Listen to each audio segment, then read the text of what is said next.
To be honest, I didn't anticipate seeing so many strong, powerful and inspirational women doing such incredible things. What are you talking about? Past champions next to those legends? It's simply unbelievable.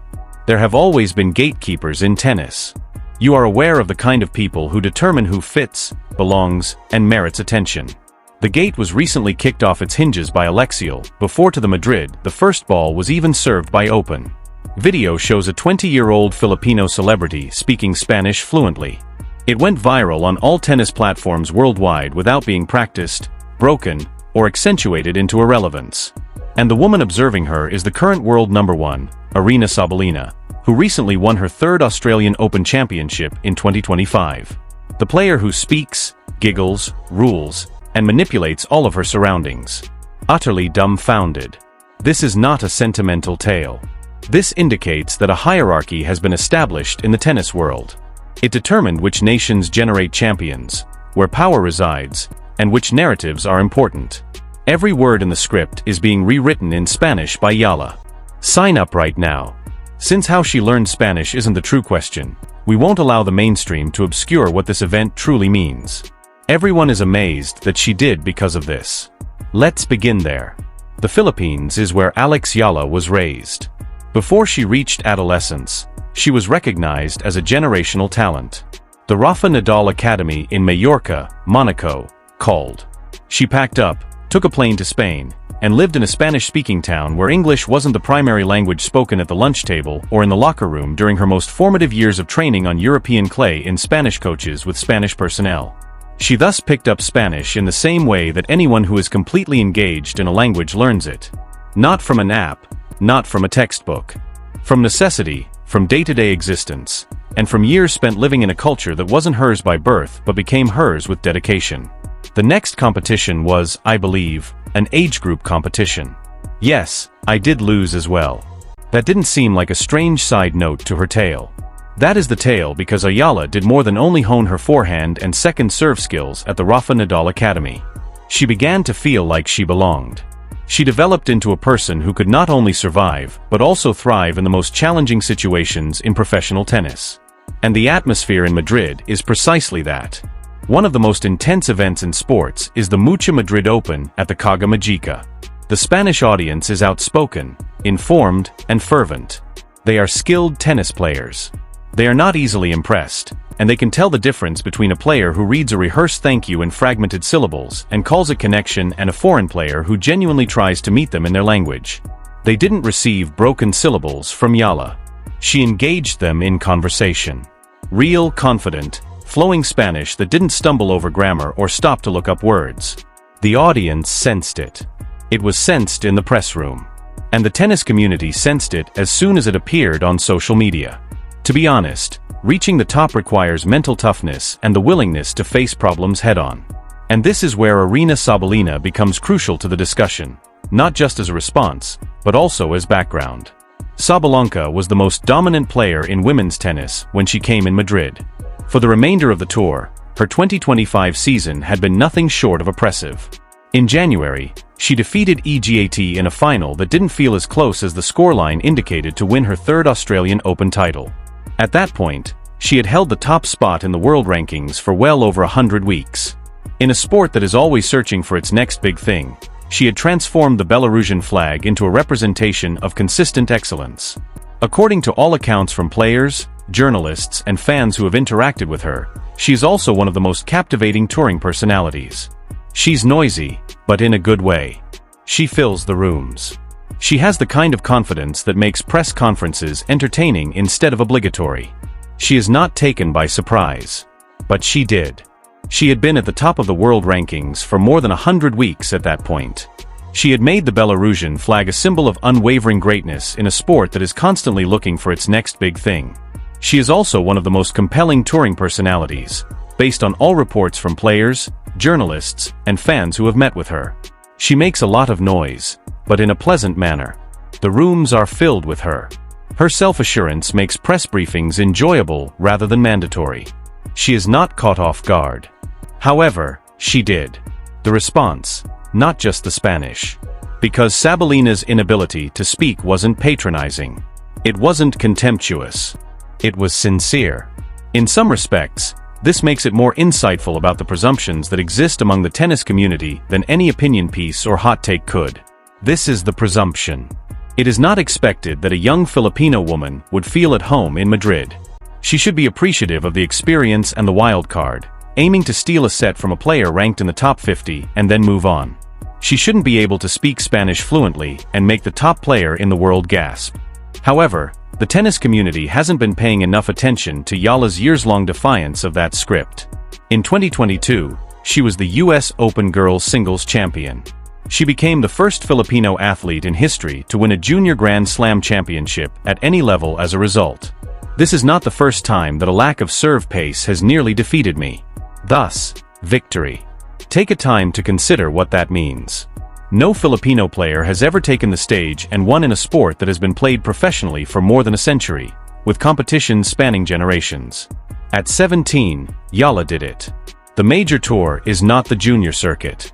The fact that junior success does not equate to professional success is evident to anyone who has taken tennis seriously. Junior champions who vanished and main draw players who never advanced to a junior final abound throughout the sport's history. A junior Grand Slam victory is therefore a signal but not a guarantee. It indicates that the gamer has something interesting to watch. Since then, I have transformed that signal into a corpus of proof. Without the support of a wealthy federation or the facilities that players from the US, Spain, or Eastern Europe usually have, she has been making the difficult transition from junior tennis to the professional circuit. There isn't a finance pipeline in place in Philippine tennis that allows players to develop without worrying about money. We can reaffirm women's and girls' rights to sex-based places. In draws where she is frequently the only Southeast Asian player in the field, EALA has had to battle for every ranking point, tournament admission, and chance to demonstrate her worth. She has continued to move up into the top 100, into main draws at the biggest events on the schedule, and into discussions that would have seemed premature a year ago but now seem inevitable. Although it might have been the first time the rest of the tennis world caught up to what the Philippines already knew, Madrid was not her first appearance on a major platform. This is where she belongs. This is where she has always belonged. Spending more time on the Nadal Academy connection is worthwhile because it reveals a lot about my competitive personality. For talented juniors, the Manacor Academy is not a finishing school. It is among the hardest training conditions in the world of tennis. Rafa Nadal himself created it with the idea that mental and physical toughness are traits that must be consciously and persistently developed rather than being the result of skill. Players who go through that method develop more than simply their technical skills.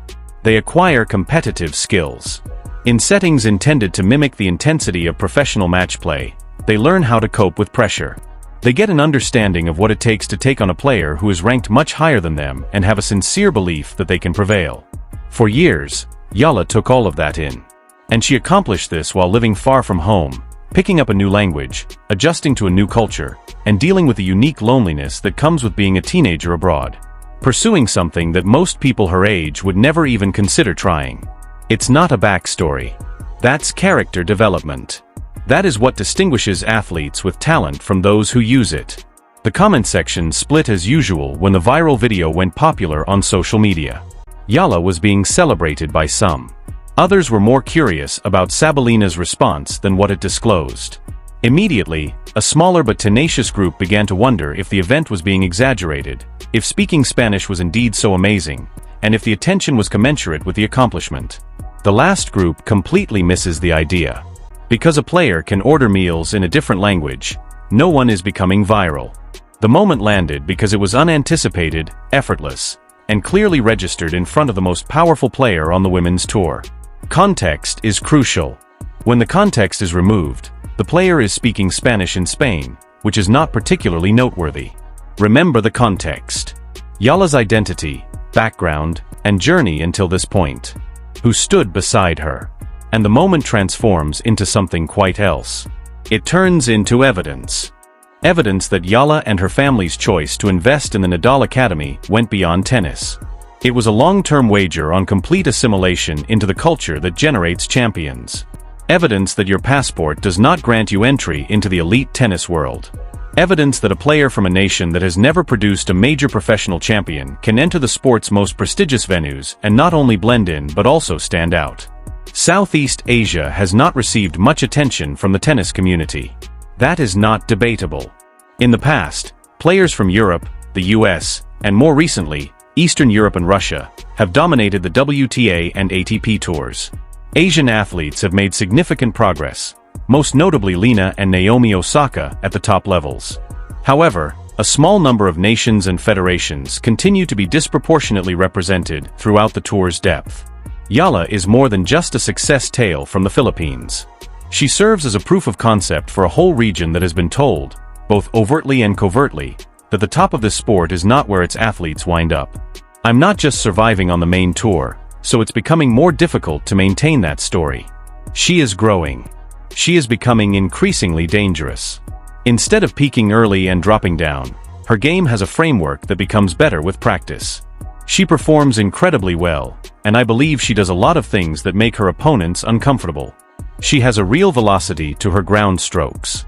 She moves fluidly on clay.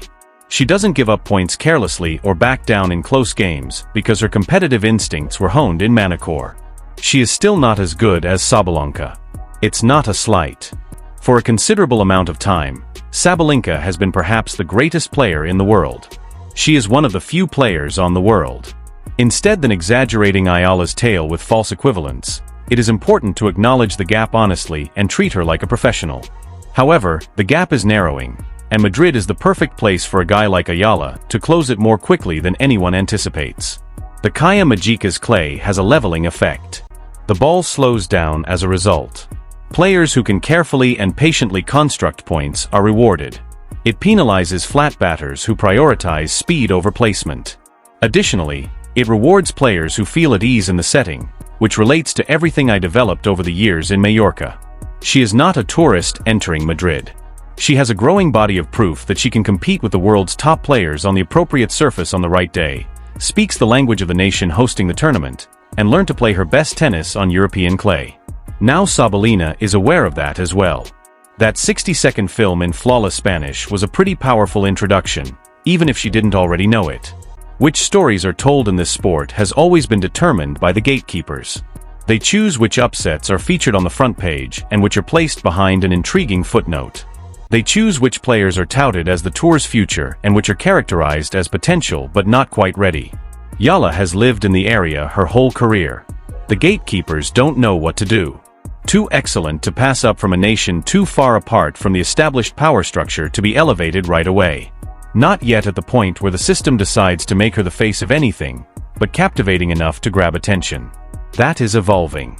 Because the internet doesn't wait for gatekeepers to provide permission, the viral moment sped it up. After watching that video, millions of people came to their own judgments. They noticed a young Filipino woman standing next to the world number one in Madrid, speaking Spanish as if she had grown up there, and showing no signs of distress. They spotted a member of the community. And when enough people see that, the gatekeepers are no longer eligible to vote. This is the true meaning of the Sabalenka moment. The tournament's highlight reel doesn't have a nice behind-the-scenes video. In between match reports, this isn't a heartwarming human interest tale. A real change in the way the tennis community views Alexa going forward. She is not the tennis player of the future in the Philippines. She is its present. She is present. She's competing. She is developing. And she just caused the most famous face in women's tennis to pause in the middle of a sentence and gape. Nothing counts as arriving if that doesn't. I'm only getting started with my swing around Madrid, so if this analysis provided you a viewpoint you haven't seen anywhere else, subscribe to the channel and hit the notification bell to make sure you don't miss what comes next.